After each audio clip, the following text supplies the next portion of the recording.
Hello বন্ধুরা, আজকের গল্পের নাম অশরীরী আত্মার ছায়া। ছায়া ছায়া। দুপুর পর সন্ধ্যাবেলা ঘনিয়ে আসলো। তেঁতুল মাঠ থেকে বাড়ি ফিরছে। সূর্যাস্তর শেষ হলে সে খেয়াল করলো তার নিজের ছায়াটা মেঝের ওপর একটু অস্বাভাবিকভাবে বড় হয়ে আছে। শুধু তাই নয়, সে যখন দাঁড়াচ্ছে ছায়াটা তার 1 সেকেন্ড পরে দাঁড়াচ্ছে। ছায়া হলো মানুষের শরীরের এক অবিচ্ছেদ্য অংশ, কিন্তু তেঁতুল খেয়াল করলো তার ছায়াটা যেন তার কথা শুনছেন। ছায়াটা যেন একটি আলাদা অস্তিত্বে পরিণত হয়েছে, যা তাকে সারাক্ষণ অনুসরণ করছে। তেঁতুল বলছে, এটা কি হচ্ছে?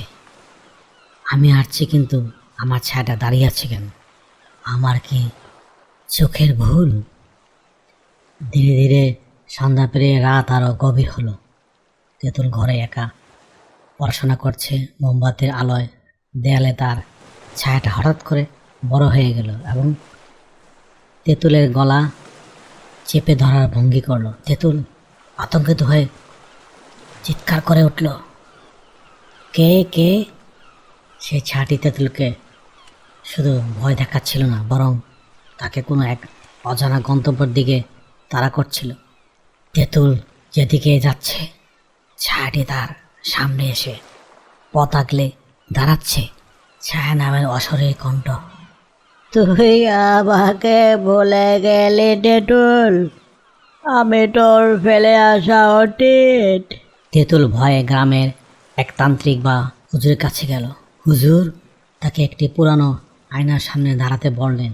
আয়নায় তেঁতুল দেখলো তার ছায়াটা আসলে তার নিজের নয়, এটি অন্য এক বালকের ছায়া।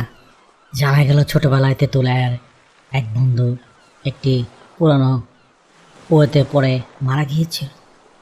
তাকে বাঁচানোর কোনো সুযোগ তেঁতুল পায়নি।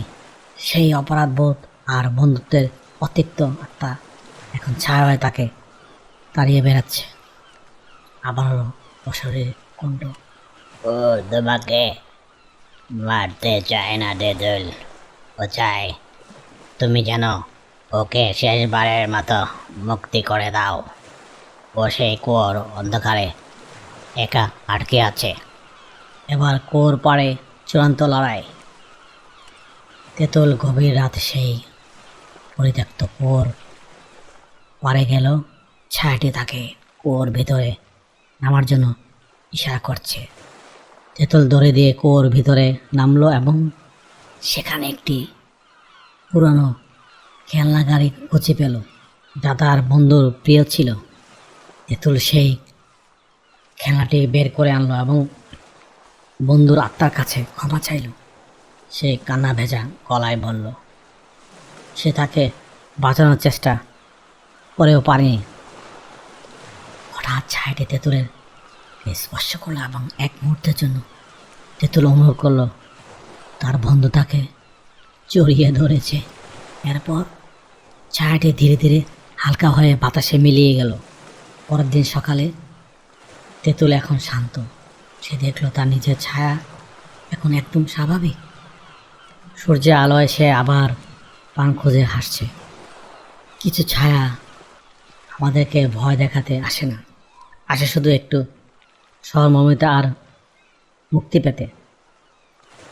তেঁতুল আজ মুক্ত, কিন্তু মাঝে মধ্যে একা রাস্তা হাঁটার সময় সে আজও পিছনে ফিরে তাকায়, যদি বন্ধুটি আবার ফিরে আসে। হ্যালো বন্ধুরা, আজকের গল্পটি কেমন লাগলো কমেন্টসের মধ্যে নিচে জানিও। আবার দেখা হবে অন্য কোনো গল্পে। Thank you for watching. Please subscribe.